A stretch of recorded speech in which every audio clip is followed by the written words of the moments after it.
In the modern rhythm of the villages, markets, and dusty roads, something has changed. The songs that once praised humility now echo the praises of power. Families no longer ask, "Is she kind?" or "Does he have honor?" Instead, they ask, "How many cattle does he own?" or "How fair is her skin?" The old man, Coco Malafu, saw this shift not with anger, but with sorrow. For he knew that the loud glitter of gold often drowns out the quiet shine of a good soul. He had lived long enough to see kingdoms rise and fall, not by the hands of their enemies, but by the empty hearts of their own people. He had seen beautiful brides leave broken homes and rich husbands die in loneliness. He knew what many had forgotten, that wealth fills the stomach, but only character fills the heart. And so he wept, not for himself, but for the young who had never been taught where true treasure lies. That is why Coco Malafu chose to become what the world overlooks, a beggar. Not to trick, but to reveal. Because when a person stands before you with nothing to offer but their presence, how you treat them reveals everything about you. In this world, chasing wealth, he sought the ones who still remembered how to see with the eyes of the soul. The ones who would offer bread not because of expectation, but because of compassion. He sat at village gates with torn sandals, watching as maidens turned their heads in disgust or laughed behind their hands. But he also saw those rare moments, when a girl knelt beside him with a bowl of millet, or when a woman shared her shawl on a cold night. These were not grand gestures, but to the old man, they were more valuable than any dowry of goats or gold. Because character cannot be bought, it is revealed in how we treat the forgotten. In this world, where gold is worshipped like a god, the heart that chases character becomes sacred. The old man's disguise was not a test of beauty, nor obedience, nor charm. It was a test of soul, of depth, of kindness that moves without being asked. Because in the end, palaces collapse, riches fade, and youth disappears. But a person with true character becomes more precious with time, and that, he believed, was the only kind of love worth building a future on. The old man sat under the shade of a crooked baobab, dressed in rags that clung to his thin frame like forgotten memories. His feet were cracked from walking and his beard wild with time. From afar, he looked like nothing more than a wandering soul, a man discarded by fate. But beneath those dusty layers lived the wisdom of generations and a heart still burning with purpose. He had not come to beg for food. He had come to test the world's eyes. In one village, he reached out his trembling hand toward a passing woman. She recoiled and threw a sharp glance before walking away, her silk dress brushing the dirt as if insulted by his presence. Another smiled politely, but offered nothing. But then, in a quiet corner near a stream, he found her. A simple young woman with a basket of maize on her head and eyes as calm as a sleeping lake. She stopped, looked him in the eyes without fear, and asked gently, "Have you eaten today, father?" Without asking his name, she helped him to his feet. She laid her cloth on the ground and gave him her lunch, roasted corn and a handful of ground nuts. She didn't do it for reward, nor recognition. She did it because her spirit moved before her mind could calculate. While others judged the dust on his skin, she saw the man behind the dirt. She saw beauty where others saw burden. And in doing so, she passed the old man's quiet test. As he sat beside her and listened to her speak of life, hope, and loss, he smiled beneath his beard. This is the one, he thought. Is the one, he thought. Not the one who wore the finest beads, but the one whose soul wore compassion. He removed a small woven pouch from within his torn robe and handed it to her. Inside was a golden bracelet, proof not of his wealth, but of the value of her heart.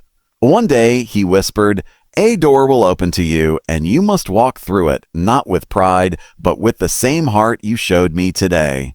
Months later, the woman received a visitor, a young man dressed in simple clothing, kind in voice and gentle in spirit. He said little of his family, but his eyes held a deep story. They talked, laughed, and walked the same path by the stream where she once fed an old beggar. And in time, love grew. Not the kind announced with trumpets, but the kind that blooms in silence. What she never knew was that this man, this stranger who understood her soul, had been sent, not by fate, but by a father's silent love and a wise man's disguise. As days turned to weeks, Coco Malafu continued his journey wrapped in the same dusty cloak, his identity hidden from the world. But he was not just watching, he was learning. Some homes gave him coins but refused a word. Some gave him food but turned their backs. And yet, here and there, a spark would shine. A girl offering a piece of yam without asking anything in return, or a grandmother who sat beside him and prayed aloud for his soul. These were the lights in a world that had grown too fond of shadows. But it was in the village of Tula that he saw the truest heart. A girl named Adana, who lived in a mud hut with her sick mother, welcomed him with both hands. She had nothing but a pot of old rice and a smile that could melt pain. When she saw him limping near the well, she didn't ask who he was or why he looked so worn. She brought him water, offered him a stool, and listened to his silence like it was music. No one should be alone when they are tired, she said. That one line stayed in Coco's heart. He spent 3 days near her home, watching how she carried herself, not with pride, but with purpose. She shared her food with birds, helped an old neighbor with no reward, and even washed his tattered shirt without being asked. She never once asked what he could give back.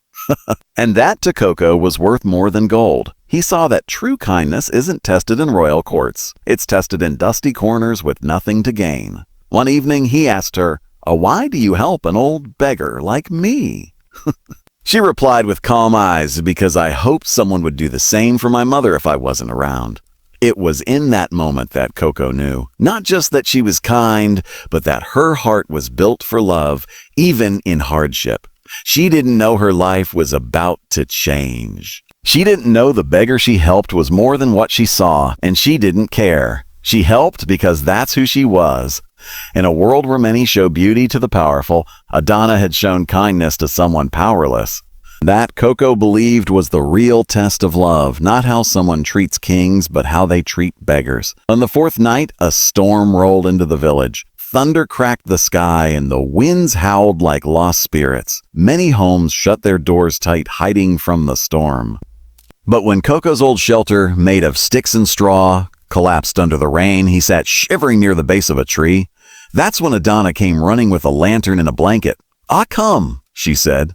"My home may be small, but the roof is strong." She led him through the storm back to her fire-lit home, where her mother sat by the fire with herbal tea.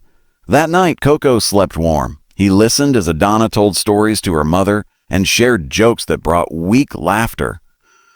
She offered him dry clothes, wrapped his feet, and whispered prayers before sleeping. She did all this without knowing his name, his past, or his future. And in that moment, Coco realized this woman doesn't just act with kindness, she breathes it. In her small hut lived the kind of soul that could build a home, raise a family, and carry a generation. The next morning, Coco stood outside her door, holding the golden bracelet hidden beneath his robes. He didn't give it to her. Not yet. Instead, he smiled and said, "If ever a stranger offers you a path, walk it boldly, for the seeds you plant with your heart are already blooming." She nodded, confused but respectful. She had no idea what her actions had unlocked. That same day, Coco returned to his own land. He washed, wore his clean robes, and sent a quiet invitation, not with drums or dancers, but through a humble messenger. And when Adana arrived, dressed modestly but glowing with curiosity, her eyes widened. Coco stood tall and regal. His home was vast. His servants greeted her with bows. But Coco smiled gently and said, "Today, you are not entering the house of a stranger. You are entering the reward of your compassion." It was that night that generations changed. Not because of a royal decree or dowry, but because one woman shared fire and rice with a stranger, and her kindness was strong enough to shake the future. When she stepped into the compound, Adana still wore the same humble slippers. She did not walk like a bride. She walked like a servant, the same way she had walked toward the beggar under the tree. But this time, the path beneath her feet would lead her to something greater, something greater. Inside the grand hut, Coco introduced her to a man. Not dressed as a prince, not flashing gold, but with soft eyes and quiet strength. They sat, they spoke, and the connection was gentle, like leaves floating down a calm river. There were no loud declarations, no poetic speeches. Just the sound of two souls finally meeting without even realizing they had been looking for each other. The man had heard the tale of the girl who helped the beggar in the rain, and he looked at her not as someone who could serve him, but someone he wanted to stand beside. Hadana asked. Why me? So lying me. The old man stood behind them, smiling with his arms folded. He replied softly, because the world is full of people who love beauty, but empty of those who love goodness. And you loved goodness when it had no face. Her eyes filled with tears. Not because of the wealth around her, but because for the first time someone saw her soul. They didn't marry the next day. No, they learned each other, grew together. But that day was the beginning of a story their children would one day hear, a story about how a beggar was treated with kindness, about how a heart uncovered by humility led to a love built on truth, and how one old man disguised himself not to fool others, but to find someone real in a world full of masks. So the tale of Coco Fu lived on, not in gold, not in legends, but in laughter around family fires, and in the eyes of children born from a love that began not with attraction, but with compassion, humility, and heart.